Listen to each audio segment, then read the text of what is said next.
Bonjour à tous.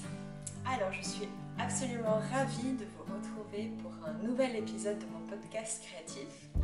Je m'appelle Elena, a Winter Needle sur différents réseaux sociaux, notamment Instagram et Ravelry. Et ça fait un bon petit moment que je n'ai pas tourné de podcast. Je pense que ça remonte à début mai. Il se trouve que depuis ce moment, au mois de mai, début mai, j'étais encore en congé parental. J'ai repris le travail fin mai et que la reprise a été très dure.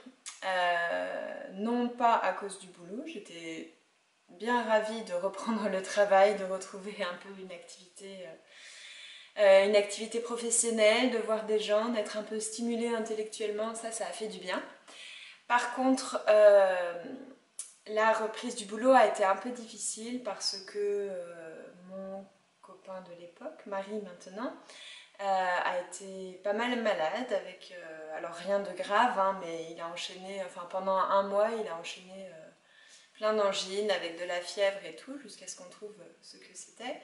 Et puis du coup, il a refilé ça à notre fils, Adrien, qui a été malade aussi pendant une bonne partie du mois de juin, qui du coup n'a plus trop fait ses nuits.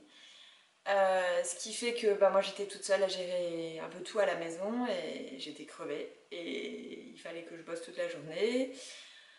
En plus Adrien a commencé à aller chez la nounou, donc il a fallu un petit temps d'adaptation. Enfin voilà, ça a été un peu compliqué ce mois de juin.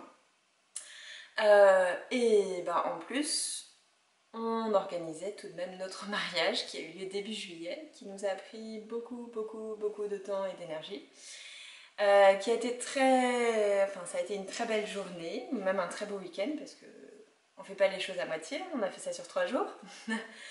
Mais alors on était ravis de notre mariage et en même temps on était ravis quand c'était fini et qu'on a pu se poser un petit peu et se reposer. Bon, même si l'été n'a pas été de tout repos ni pour l'un ni pour l'autre parce qu'on a travaillé tout l'été. Mais c'était quand même beaucoup plus calme et puis maintenant on est enfin rentré dans un bon rythme. Là ça fait un mois que Adrien dort à peu près toutes les nuits et ça fait un bien fou. Et voilà, et on a un peu plus de temps pour faire d'autres choses et notamment pour le tricot et la couture. Sachant que le tricot pour moi en ce moment c'est surtout dans le train, donc une demi-heure le matin, une demi-heure le soir, un peu le soir encore devant la télé ou en attendant que Guillaume rentre si j'ai le temps. Mais voilà. Alors, du coup, j'ai pas mal de choses à vous montrer tout de même, même si ça fait quoi, mai, juin, juillet, août, en 4 mois, j'ai pas eu le temps de faire énormément de choses, mais j'ai quand même des choses à vous montrer. Je n'ai pas tout ici, notamment en couture.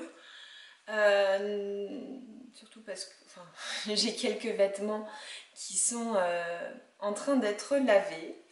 J'avais pas réfléchi que j'allais tourner un épisode de podcast maintenant.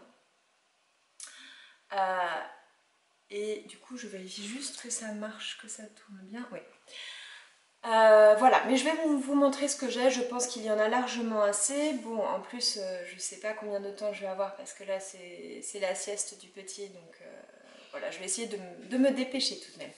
Je vais commencer par le tricot et ensuite une partie couture. Et en tricot, j'ai un projet fini à vous montrer, qui est le pull confetti de Vera Välimäki. 2 projets en cours, et puis ouais, voilà, c'est tout. Et en couture, j'ai deux cousettes à vous présenter. Alors, je commence par le tricot et mon pull confetti de Vera Välimäki. Alors, je ne sais pas trop ce que vous voyez qu'il est un petit peu transparent. Je l'ai tricoté en orange et bleu. Ce ne sont pas mes couleurs, enfin le orange est loin d'être une de mes couleurs de prédilection, mais j'ai choisi ces laines-là parce que j'avais envie de vider un peu mon stock de laine et que j'avais 3 écheveaux d'une laine orange de la marque Shibuinitz. Et c'est de la laine, ce n'est pas de la laine, c'est du lin. Et donc j'avais bien envie d'en faire quelque chose. Et alors le orange tout seul, j'étais vraiment pas sûre que je porterais. En fait, je l'avais acheté, enfin commandé il y a quelques années sur internet en pensant en faire un haut au crochet. Et finalement, bah, j'ai un peu regretté mon achat et je ne l'ai jamais fait. Et voilà, donc je me suis dit qu'il était temps d'en faire quelque chose. Et j'avais un reste d'une autre laine bleue en bambou et lin de la marque BC, je crois. Alors je sais pas si c'est BC Garn ou pas. J'avais acheté ça dans un magasin de laine à Bruxelles il y a 2 ou 3 ans. J'en avais fait un haut au crochet cette fois-ci. C'était le même haut que je voulais faire d'abord en orange que finalement j'ai fait un an plus tard en bleu. Et donc j'avais un écheveau et demi qui me restait. Et donc voilà, j'avais envie d'en faire quelque chose. Donc je me suis dit que ce pull qui me plaisait bien, enfin dans le modèle me plaisait bien, ce serait l'occasion d'utiliser ces laines.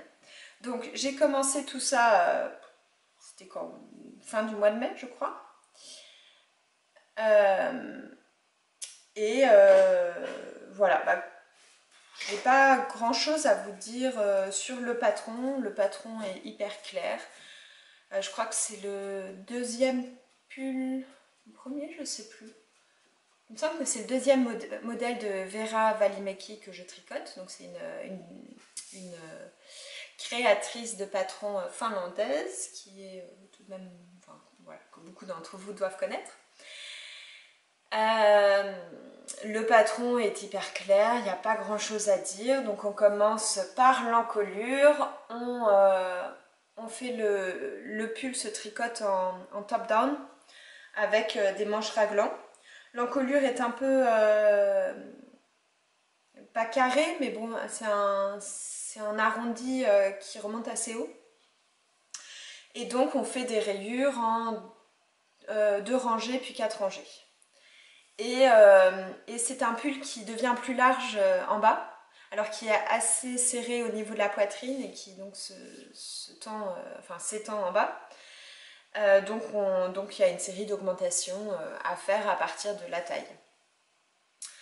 Alors la seule chose, moi j'ai eu un petit souci, je sais plus, j'avais presque fini le corps quand je me suis rendu compte qu'il me restait vraiment plus beaucoup de laine, de ma laine orange.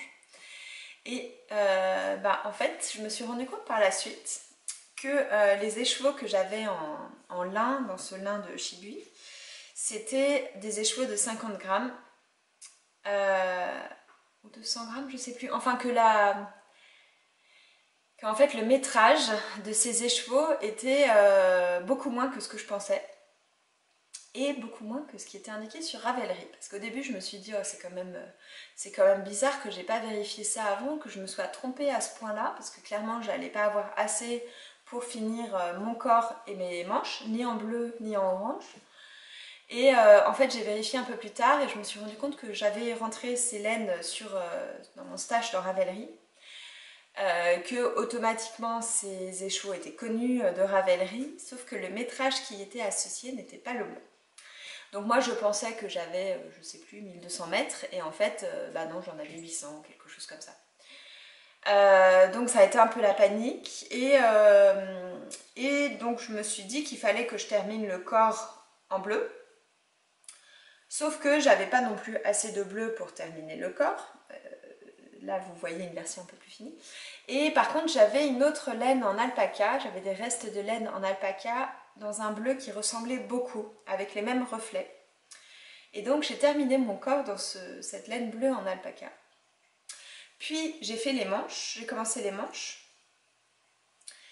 Et donc j'ai fait à peu près ce qu'il fallait voilà, pour terminer mon écheveau de laine orange, enfin de lin orange.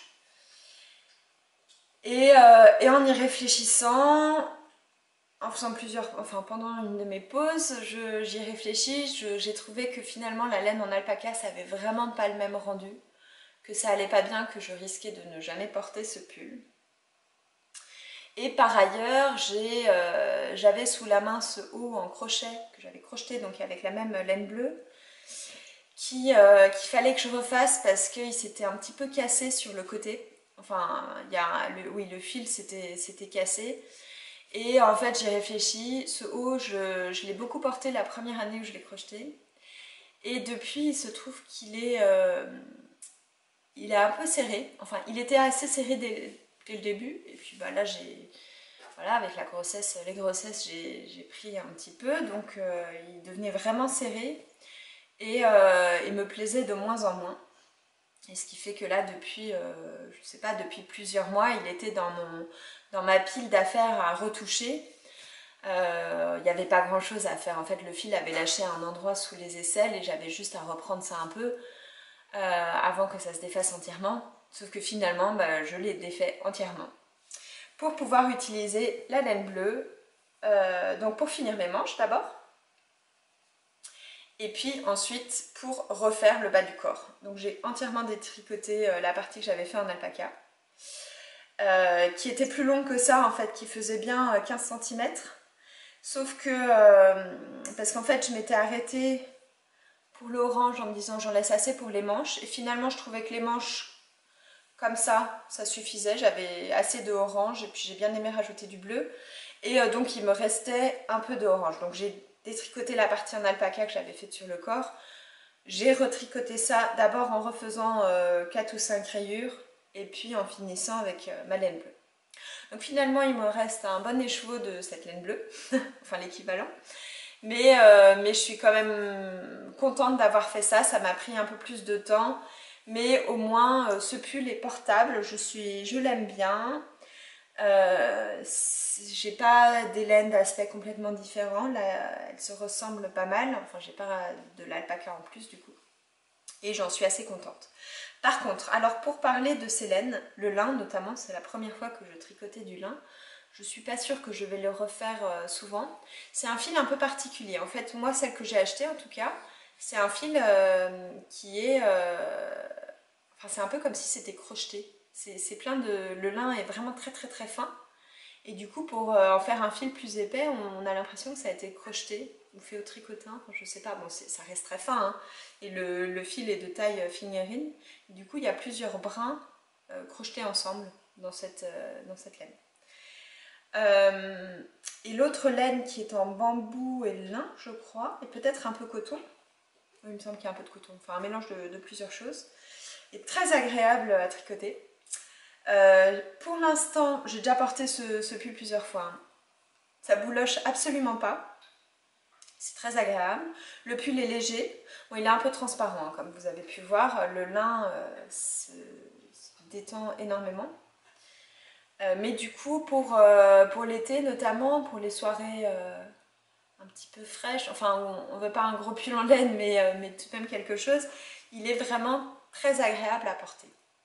Par contre, là où j'ai un petit peu peur, c'est que bah, ça fait peut-être 2 semaines qu'il est fini et que je le porte. Enfin, je l'ai porté, je sais pas, 4 ou 5 fois déjà. Enfin, je l'ai déjà pas mal porté.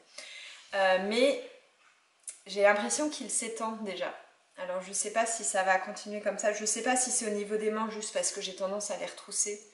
Et que bah, du coup, c'est normal qu'elles s'élargissent un peu. Mais à voir. Enfin, pour l'instant, j'aime bien le rendu.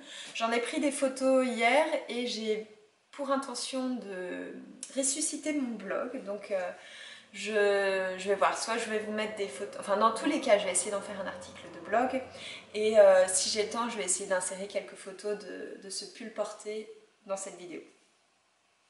Ensuite, j'ai 2 projets en cours à vous présenter. Alors, le premier...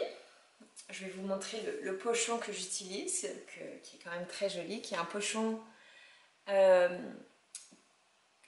a été réalisé au profit de l'association, comment ça s'appelle, MASFD, enfin pour vaincre la dysplasie fibreuse. Donc c'est un projet porté par Lily de Banyan Tree.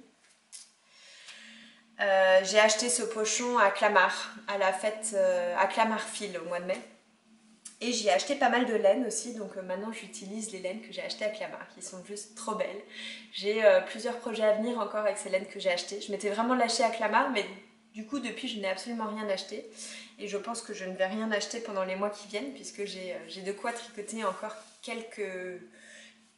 au moins, enfin les 2 projets en cours là sont avec Célène et au moins un pull encore et un châle encore je crois.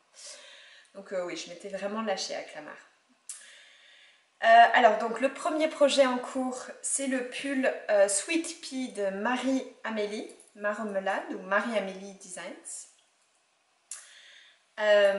Donc c'est un pull avec une dentelle qui part du col et qui descend sur les 2 manches comme ça et le même motif en un peu plus large ici au milieu du pull. Ce pull se tricote en top down à nouveau. Donc on commence par l'encolure et les manches, ce sont des manches raglan. Donc il y a tout un système d'augmentation en même temps que la dentelle sur les manches à faire. Et donc moi là j'ai séparé les manches et le corps et donc j'en suis à tricoter le corps. Alors c'est la partie, voilà, c'est une partie qui va très bien pour le tricot dans le train parce que bon, bah, j'ai les rangées de dentelle à faire, donc c'est pas que du jersey. Mais cette dentelle est assez facile à retenir. Bon, j'ai souvent le schéma devant les yeux juste pour me souvenir dans quel ordre il faut le faire, enfin combien de répétitions de chaque motif il y a. Mais le motif est hyper simple à retenir et voilà, sinon c'est juste du jersey, donc là ça va vite. Mais du coup je ne tricote pas à la maison parce qu'à la maison là je me suis lancée dans d'autres projets un peu plus compliqués où j'ai besoin d'être un peu plus concentrée. Donc ça je le tricote dans le train. Et en ce moment je le tricote dans le train en écoutant un livre audio de Harry Potter que j'ai lu des dizaines de fois et je m'étonne encore de ne pas le connaître complètement par cœur. Mais en fait cette année j'ai décidé de participer au tournoi de Knittage qui avait été lancé l'an dernier pour la première fois par Tricot & Stitch. Donc cette année ça a été repris par d'autres organisatrices. L'an dernier j'avais vraiment hésité à participer. En fait moi je suis absolument fan d'Harry Potter. J'ai découvert Harry Potter quand j'étais en voyage linguistique en Angleterre en 4e ou 3e je crois, c'était pas du tout connu en France encore, en Angleterre ça commençait tout juste et puis j'avais demandé à ma correspondante de me conseiller des livres en anglais et elle m'avait conseillé Harry Potter parce qu'elle venait de lire le 2e tome qui venait de sortir et donc je les ai lus en anglais, j'ai adoré, adoré, adoré et puis voilà comme je vous disais à ce moment là c'était pas encore connu en France donc quand le 3e tome est sorti en Angleterre. J'avais des amis des amis de mes parents qui allaient en Angleterre à ce moment-là, qui me l'avaient ramené, donc j'ai pu lire le 3e tome. Et je crois que c'est à partir du 3e ou 4e tome que ça a commencé à être un peu plus connu en France, qu'on a commencé à le trouver en France aussi. Mais voilà, enfin donc j'aime beaucoup Harry Potter, j'aime beaucoup ce monde, j'aime beaucoup la langue anglaise. En fait, ça m'a vraiment ça m'a appris l'anglais, enfin pas que ça bien sûr, mais je les ai toujours seulement lus en anglais et bah, la première fois, bon bah j'avais pas tout compris, je les ai relus plusieurs fois. Je me souviens qu'une fois pendant mes études, j'en ai relu plusieurs tomes mais avec un dictionnaire en me disant vraiment chaque mot que je ne comprends pas, je le note, je regarde dans le dictionnaire ce que ça veut dire. Enfin voilà, j'ai appris beaucoup, une bonne partie de mon anglais grâce à Harry Potter. Et puis il se trouve que j'ai vécu à Oxford par la suite et que beaucoup de scènes du film ont été tournées à Oxford. Donc j'ai visité plusieurs des collèges où ça a été tourné. Enfin voilà, j'adore Harry Potter et donc je suis super contente de participer au Knittage cette année. Et donc l'an dernier, oui, j'y avais pas participé parce que j'étais pas très loin d'accoucher, j'étais pas sûre d'avoir le temps. Et voilà, donc je suis ravie qu'il est organisé à nouveau cette année. Et du coup, ce projet-là, puisqu'en fait, l'avantage du Knittage, c'est qu'on peut présenter des projets en cours. Donc il faut juste peser le nombre, enfin le poids du tricot ou du reste de laine, je sais plus, pour, en fait, pour voir combien de grammes de laine on a tricoté pendant la période des matchs. Et donc je pense que j'aurai ce tricot-là en cours, en tricot principal pour le Knittage. En plus, ce qui tombe vraiment bien, c'est que pendant le premier match, je vais en Allemagne avec mon mari et mon fils. Dans le nord de l'Allemagne, on a 1000 km de voiture à faire. Alors, ça va pas pas être facile, mais du coup ça veut dire à peu près 10 heures de tricot non-stop. Donc je pense que mon tricot devrait avancer pas mal à ce moment-là. Donc je vous ai parlé du modèle que pour l'instant voilà, qui me plaît bien. En ce qui concerne la laine, c'est de la laine de Nathalie de By Night Design, By Night Dyes, By Night Création, By Night Dyes, je sais pas. Ouais, je crois que les deux, elle utilise les deux. Et c'est la laine Milky Way. Et alors je ne me souviens plus du nom du coloris. C'est une sorte de rose. Rose. Ouais, je ne sais pas trop comment ça s'appelle cette couleur. Alors cette laine, en fait, c'est une couleur que. Comme ça, enfin, j'ai envie de vous dire, enfin, c'est une laine que j'aime, une couleur que je n'aime pas particulièrement, que je ne me serais pas forcément vue porter. Et puis, j'ai vu Nathalie de By Night Dyes à Clamart, justement, où elle vendait ses laines, et j'avais très envie de tester ces laines que je n'avais jamais testées. D'ailleurs, en fait, j'ai pas testé beaucoup de laine de teinturière indépendante parce que ça coûte quand même un bras et que jusque-là, oui, puis commander sur internet, j'aime moyennement, donc en fait, ouais, pour l'instant, j'ai tricoté assez peu de projets avec des belles laines de luxe comme ça. Mais là, à Clamart, comme je les ai vus en vrai, c'était vraiment l'occasion d'en acheter. Et du coup, j'avais très envie d'acheter des laines à Nathalie de By Night Dyes. Et j'aimais beaucoup justement sa série Milky Way. Qui correspond... en fait, c'est un peu comme s'il y avait des speckles, sauf que j'imagine que comme elle fait que des teintures naturelles, les speckles, ça doit pas être facile à faire. Enfin, je sais pas, hein, peut-être que je me trompe. Et du coup, là, la Milky Way, en fait, pour faire ces petits points blancs et noirs et marrons, c'est des petits morceaux de laine, en fait. Je ne sais pas très bien comment elle fait ça, mais c'est vraiment des petits morceaux de laine qui sont feutrés avec le reste de la laine, du coup.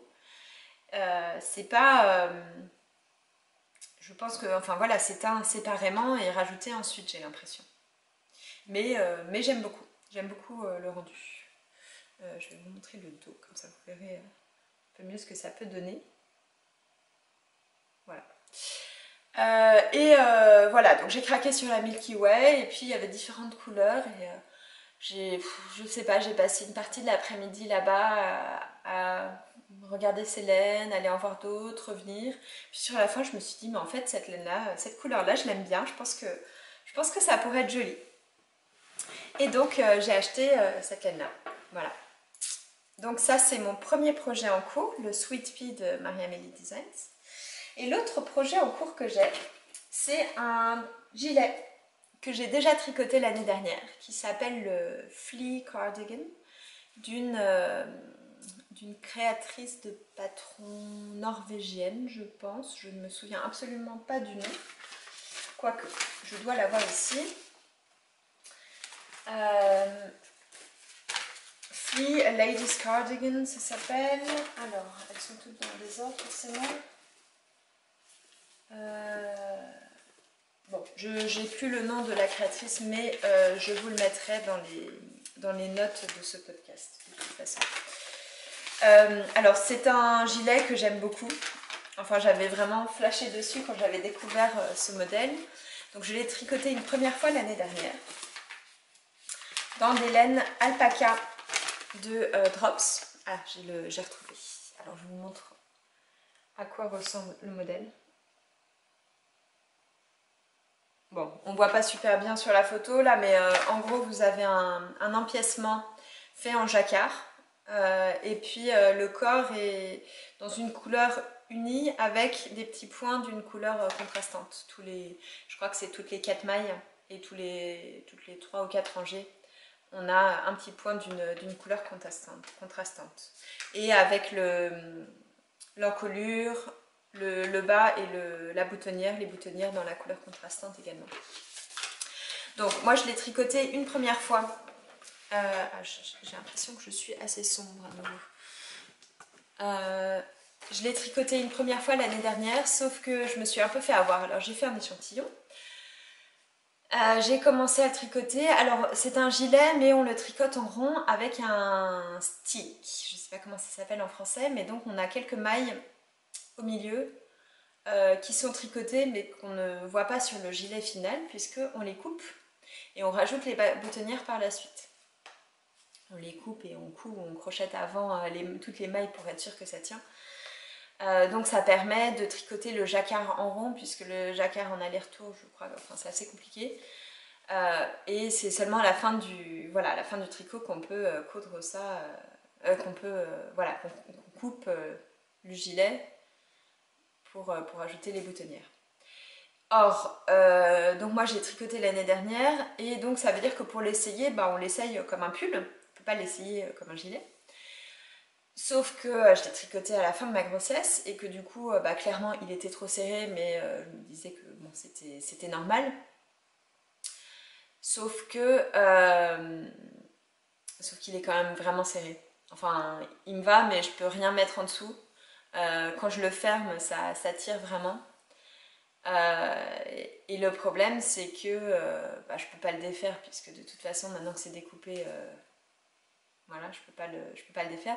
J'ai essayé de le bloquer au maximum, mais comme il y a du jacquard sur tout le gilet, en fait, ça fait pas beau quand on tire trop. Si ça avait été juste du jersey, je pense que ça aurait été possible de tirer plus, mais là ça va pas, comme il y a toujours ces petits points de couleurs contrastantes régulièrement. Voilà, donc il est serré. Alors je l'ai quand même porté un peu cet hiver, un peu par principe, enfin je me suis un peu forcée à le porter, mais voilà, j'aime pas trop parce qu'il est vraiment un peu trop serré, surtout au niveau des manches en fait, je peux rien mettre en dessous parce que les manches sont trop serrées. Ça c'est un peu idiot parce que j'aurais pu les faire un peu plus larges.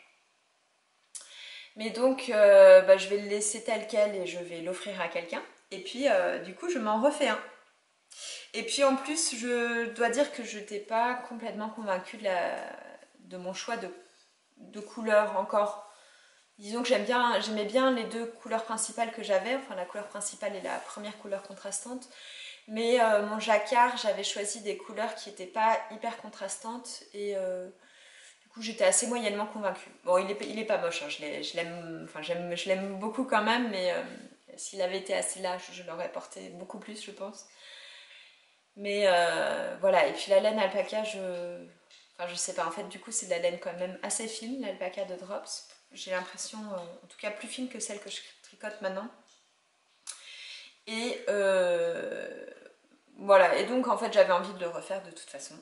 Et il se trouve que en regardant dans mon stock récemment, j'ai trouvé alors de la laine bleue de Simone, by Simone, que j'ai acheté, j'en ai acheté 3 écheveaux à Clamart aussi. Sans savoir trop ce que j'allais en faire, mais à l'origine j'avais plus prévu d'en faire un pull en figurine avec peut-être un peu de jacquard. Je pensais au Stasis de Jared Flood, je crois, que j'avais déjà tricoté. C'était lui ou pas? D'une de ses collègues, peut-être. Que j'avais déjà tricoté. J'ai réfléchi à ça et puis...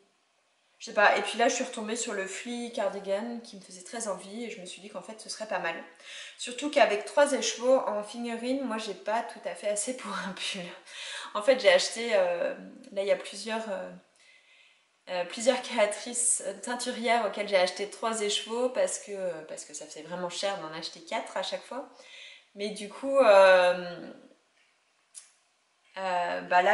c'est vrai que le Sweet Pea, dans ma taille, c'est indiqué qu'il faut 1207 mètres et moi j'ai 1200 mètres de laine.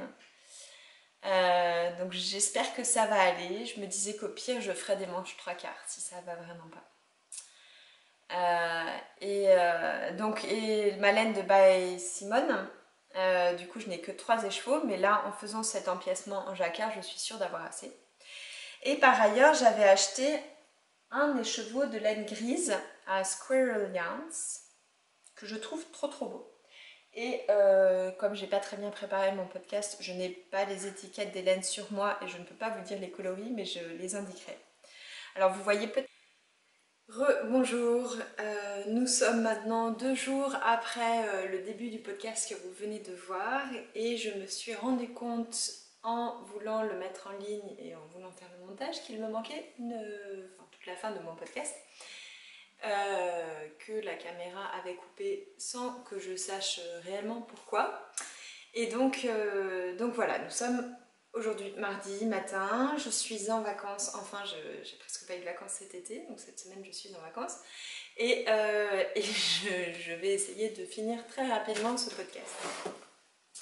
La luminosité n'est plus la même, je ne suis plus habillée de la même façon, oui c'est normal. Par contre j'en ai profité pour mettre le haut que je vous montrerai tout à l'heure. Mais donc j'en étais aux laines de mon Flea Cardigan que je voulais vous présenter. Donc le bleu de by Simone, le gris de Squirrel Yarns. Je n'ai toujours pas les étiquettes hein, bien sûr, donc je ne sais toujours pas comment s'appellent ces coloris, mais je mettrai toutes ces informations quelque part. Et ensuite des restes de laine que j'avais en stock. Donc il y a du rouge de Rowan, d'un Rowan en tweed.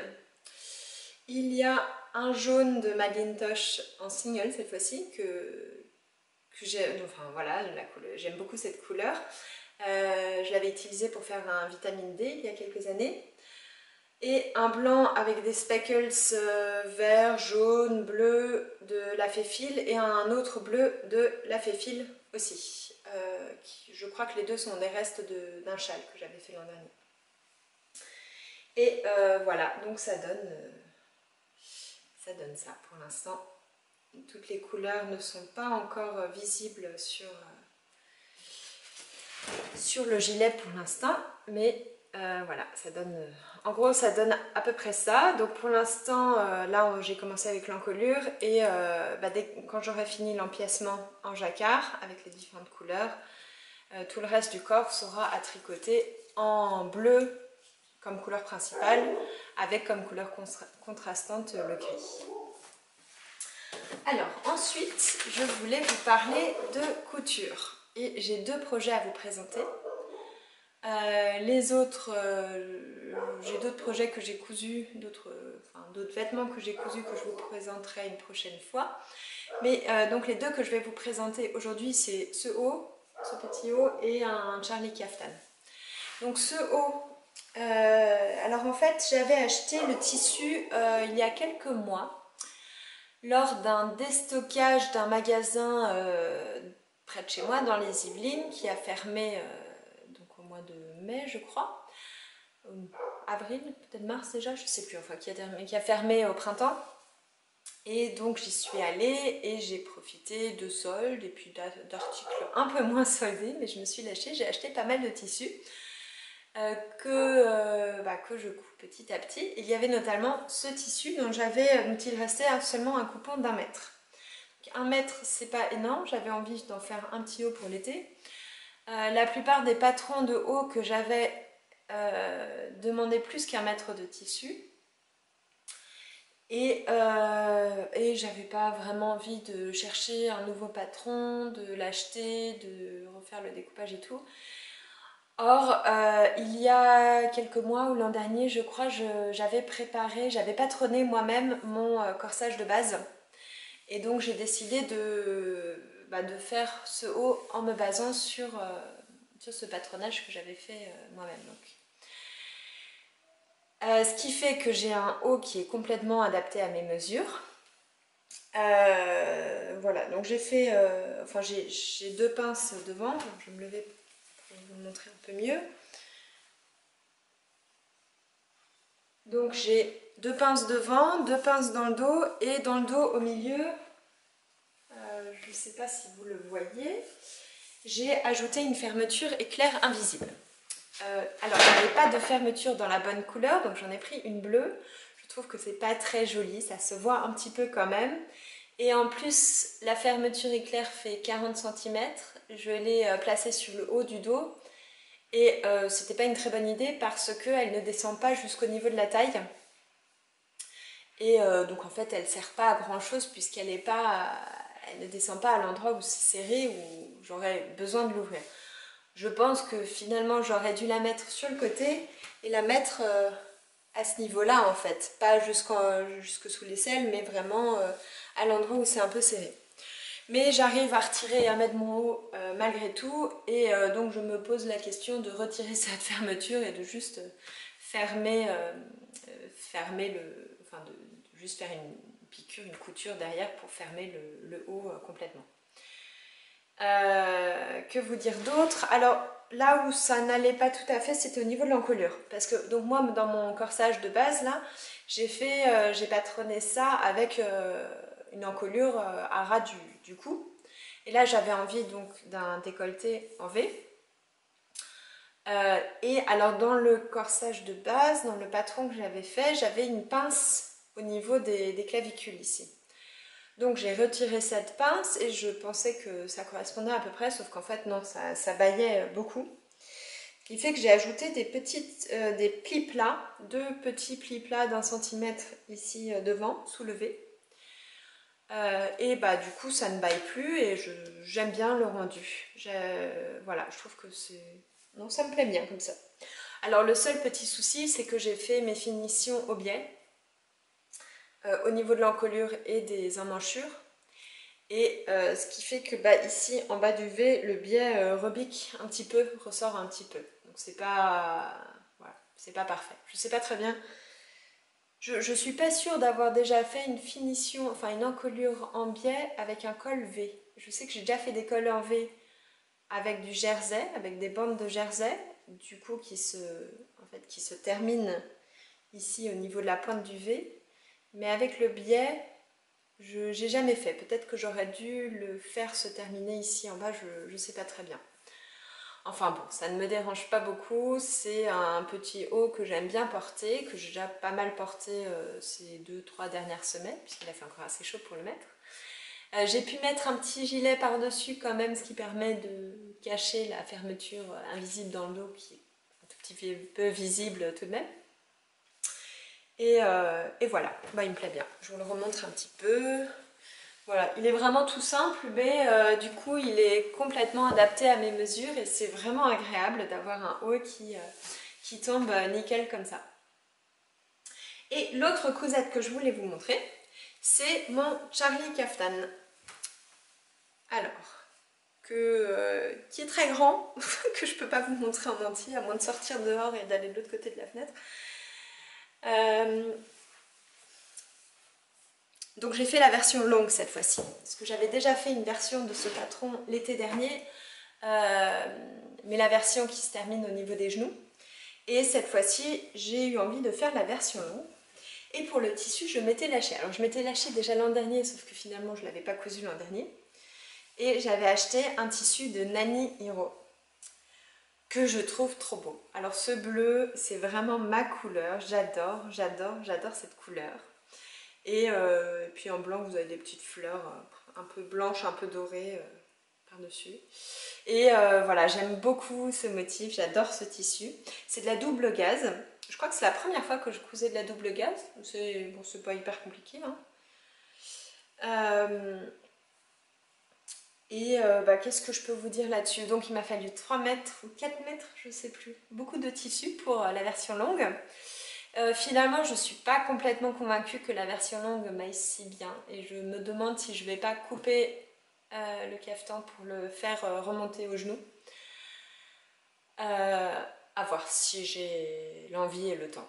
En tout cas, je l'ai déjà un petit peu porté cet été, notamment à mon mariage civil. Et je l'aime beaucoup. Alors, le Charlie Kaftan, donc c'est un patron de Closet Case Patterns. Il est disponible en anglais et en français, ce qui est bien pratique. C'est un patron assez simple. La seule difficulté, c'est cette espèce de rectangle qu'on a ici au niveau du buste, qui est un peu au-dessus de la taille, entre la poitrine et la taille.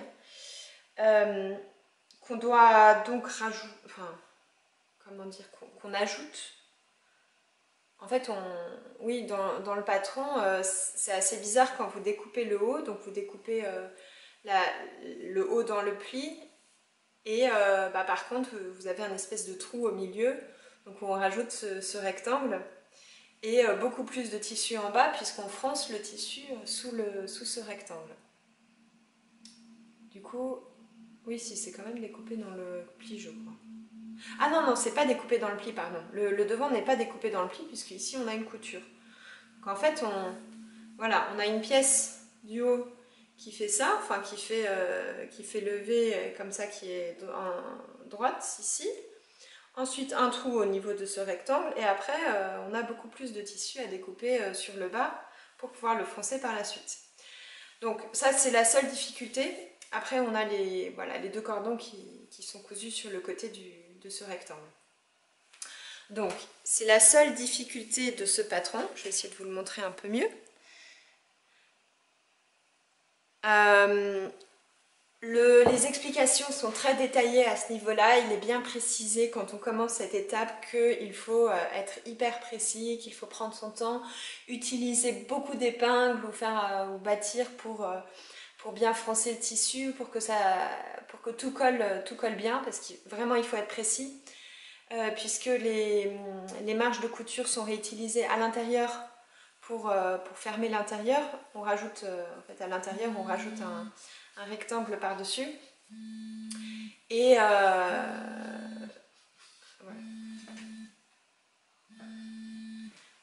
J'ai le téléphone qui sonne, que j'arrête. Voilà. Donc, j'ai pas grand chose d'autre à vous dire sur ce patron. Sinon, le reste, c'est très simple. Hein, y a peut-être l'encolure en V qui peut être un peu difficile, qui tombe pas toujours très bien parce que donc on a une parmenture à l'intérieur. La parmenture est assez large, sur 2 cm. Enfin, on a une couture à faire à 2 cm. Donc il faut faire bien attention à ce que le tissu soit bien à plat pour être bien placé. Et pour bien réussir le V en bas et pour que tout tombe bien. Je sais que lorsque j'avais fait la première version, j'avais eu un peu de mal, j'avais dû refaire l'encolure une deuxième fois, je crois. Mais cette fois-ci, donc je me suis appliquée et j'ai eu aucun souci avec ça. Voilà, c'est tout ce que j'avais à vous montrer pour aujourd'hui. Donc je suis ravie d'avoir trouvé le temps de tourner la fin de ce podcast et puis le début dimanche dernier. Et j'espère pouvoir le mettre en ligne rapidement. Et puis j'espère que ça vous plaira. N'hésitez pas à me laisser des commentaires, qu'ils soient négatifs ou positifs. Alors négatifs de préférence critique constructive, mais voilà, je suis toujours ravie de lire vos commentaires et puis d'avoir vos réactions. Et je vous dis à très bientôt. J'espère pouvoir tourner un nouvel épisode de podcast au début du mois prochain et pouvoir retrouver un rythme un peu plus régulier et donc n'avoir pas des podcasts trop longs non plus. Voilà, je vous dis bonne journée et à très bientôt. Au revoir.